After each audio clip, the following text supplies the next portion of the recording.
Assalamualaikum warahmatullahi wabarakatuh. Selamat pagi teman-teman semuanya. Semoga kita dalam keadaan sehat sehingga kita dapat melaksanakan aktivitas sehari-hari dengan baik dan lancar. Oke teman-teman, pada pertemuan kali ini saya akan menjelaskan praktikum eksperimen fisika 2 dengan menggunakan alat refraktometer. Nah, kita ketahui bahwa alat refraktometer adalah alat untuk menentukan indeks bias dari sebuah larutan maupun padatan. Nah, pada percobaan kali ini tujuan dari percobaan adalah yang pertama adalah menentukan indeks bias suatu larutan gula dengan variasi konsentrasi atau sampel standar. Kemudian yang kedua, dapat menggunakan refraktometer dengan baik dan benar. Yang ketiga, mengetahui konsentrasi gula pada minuman soft drink dengan metode refraktometer. Sebelum percobaan saya mulai, akan saya jelaskan alat dan bahan yang digunakan pada percobaan kali ini. Bahan-bahan yang kita gunakan adalah minuman soft drink yang berbahan dasar teh dengan berbagai merek, diantaranya adalah Fresh Tea, kemudian teh gelas, green tea, kemudian teh kotak, teh botol, fruity, dan teh pucuk harum. Nah, kemudian untuk larutan standarnya kita menggunakan bahan sukrosa. Sukrosa itu seperti gula biasa ya teman-teman, sukrosa jadi putarannya besar-besar. Kemudian Aquades, ini ada Aquades. Nah, sedangkan alat-alat yang digunakan adalah yang pertama, alat utamanya adalah refraktometer.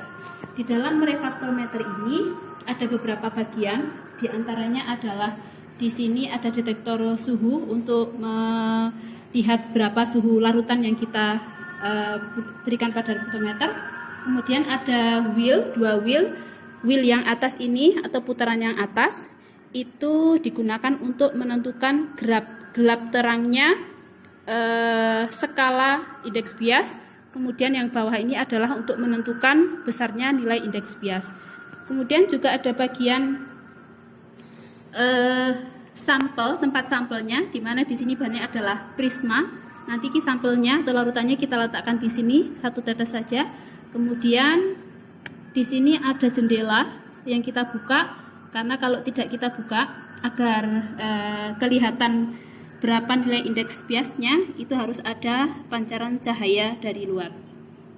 Kemudian selain refraktometer, kita menggunakan beberapa alat, diantaranya adalah beaker glass, tempat sampel, kemudian ada aluminium foil untuk menimbang gula, kemudian ada tisu, kemudian ada gelas ukur untuk mengukur berapa nilai aquadesnya, kemudian ada pipet tetes, kemudian ada pengaduk kaca untuk mengaduk, kemudian di sini ada timbangan digital untuk menimbang besarnya sukrosa. Nah, pada percobaan kali ini mengenai refraktometer akan saya jelaskan bahwa di dalam refraktometer itu seperti hanya mikroskop optik, jadi di dalamnya ada lingkaran yang di situ ada warna gelap dengan warna terang. Yang bawah itu warna gelap, kemudian yang atas adalah cahaya terang. Nah, di antara gelap terang ini ada sebuah garis, inilah yang nanti digunakan untuk menentukan berapa besarnya indeks bias. Nah, di bawahnya lingkaran ini nanti ada skala nilai indeks biasnya. Nah, ini skalanya itu mulai dari 1, 3, 20 sampai seterusnya. Nah, nanti inilah yang menjadi acuan untuk menentukan nilai indeks biasnya. Ya, pertama-tama yang kita lakukan adalah kita mengukur dulu nilai indeks bias dari sampel yang kita akan menentukan berapa konsentrasi gulanya. Yaitu yang pertama, saya contohkan di sini kita ambil sampel atau larutan dari teh Fresh Tea. Kita ambil menggunakan pipet. Kemudian kita letakkan di tempat sampel, yaitu di sini di atas prisma satu tetes saja. Kemudian kita tutup.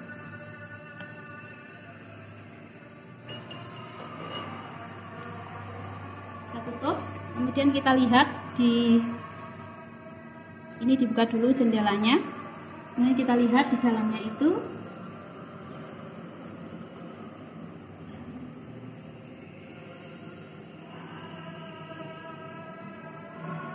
Nah, kalau kita lihat itu ada berada di 3,425. Jadi teman-teman coba mungkin bisa dilihat di kamera itu.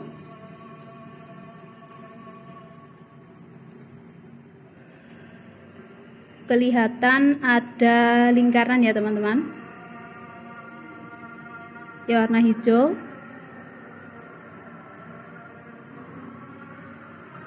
Jadi sebenarnya tadi itu awalnya sebelum ada, ketika sampelnya letakkan itu garis ini ada di bawah teman-teman, jadi tidak pas di garis tengah. Nah, untuk menentukan berapa nilai indeks bias dari larutan Fresti tadi, maka garis yang ada di sini itu harus diletakkan pas di titik tengah. Nah, untuk menentukan, untuk memindahkan garis yang di bawah tadi itu ke titik tengah, maka kita menggunakan wheel yang bawah ini. Wheel yang bawah ini kita putar sampai garis itu terletak di tengah sini. Nah, garis itu sampai tengah ini dengan menggunakan wheel tadi. Nah, kalau sudah di tengah ini, baru kita lihat skala yang ada di bawah. Itu kira-kira garisnya itu ada di mana. Nah, tadi untuk larutan Fresti itu ada di sini teman-teman, di tengah-tengah sini. Jadi ini 1, 2, ini setengah, berarti 1,342,5. Jadi saya tuliskan begini, 1,3425. Jadi nilai indeks bias dari Fresti itu 1,3425. Nah, semuanya nanti kita ambil nilai indeks biasnya sampai ke produk teh pucuk harum. Nah, setelah itu karena kita adalah akan menentukan konsentrasi gula pada minuman soft drink, maka kita perlu membuat larutan standar. Nah, larutan standarnya apa? Yaitu larutan standar, larutan gula dengan berbagai macam konsentrasi. Yang saya buat adalah konsentrasi dari 6% sukrosa atau gula sampai ke 15% konsentrasinya. Nah, bagaimana cara membuat larutan standar atau larutan gula dengan berbagai konsentrasi? Yaitu yang pertama, kalau kita ingin membuat 1% gula dalam larutan, maka ukurannya adalah 0,1 gram sukrosa dimasukkan di dalam 10 mili aquades. 1%. Kalau 3% berarti 0,3 gram sukrosa dimasukkan dalam 10 mili aquades. Kemudian larutan itu diaduk sampai homogen. Nah, setelah selesai dibuat, maka kita akan membuat atau mengukur indeks bias dari larutan standar tadi. Nah, setelah kita ukur, didapatkan nilai indeks bias dari masing-masing konsentrasi itu dari 6% sampai 15%, itu adalah nilainya ada di dalam tabel ini. Nah, dari sini nanti teman-teman silahkan menentukan berapa konsentrasi gula pada minuman itu jika dilihat dari indeks biasnya. Oke teman-teman, jadi refraktometer ini bisa digunakan untuk menentukan konsentrasi dari sebuah larutan, baik itu konsentrasi gula, konsentrasi NSG maupun konsentrasi yang lainnya. Jadi prinsipnya adalah refraktometer ini adalah indeks bias. Jadi jika kalau konsentrasinya itu semakin besar, maka belokan atau refraksinya juga semakin besar. Demikian praktikum mengenai refraktometer pada kali ini. Semoga membawa manfaat bagi kita semua dan menambah wawasan bagi kita semua. Sekian dari saya. Apabila ada kesalahan, saya mohon maaf yang sebesar-besarnya. Saya akhiri. Wassalamualaikum warahmatullahi wabarakatuh.